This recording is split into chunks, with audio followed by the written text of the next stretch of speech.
Hello అండి, welcome to కార్ఖానా రుచులు. ఇవి మన ఇంటి రుచులు. మనం కొన్ని స్వీట్ చేసుకునేటప్పుడు కోవా అవసరం అవుతుంది. అలాంటప్పుడు మనం పాలు కాచి పౌడర్ వేసుకొని అది కరెక్ట్గా చేయలేకపోతాము.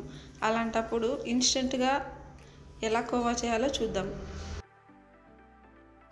ముందుగా 1 కప్పు పాల పౌడర్ తీసుకున్నాను. దీన్ని ఒక బౌల్లోకి వేసుకుందాం. పాలను బాగా కాచి నైట్ అంతా ఫ్రిడ్జ్లో పెట్టుకుంటే ఇలా మీగడ వస్తుంది. ఆ మీగడ ఇప్పుడు మనకు అవసరం. ఇప్పుడు ఈ మీగడని సపరేట్ చేసేసుకుందాం.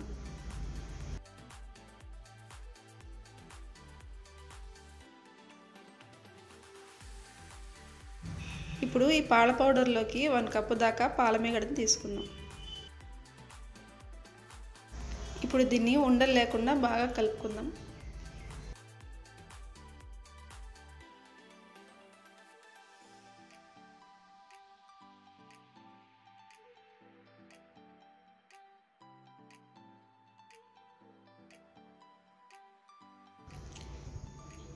ఇలా కలుపుకున్న తర్వాత దీన్ని 2 అవర్స్ మనం ఫ్రిడ్జ్లో పెట్టేసుకుందాం.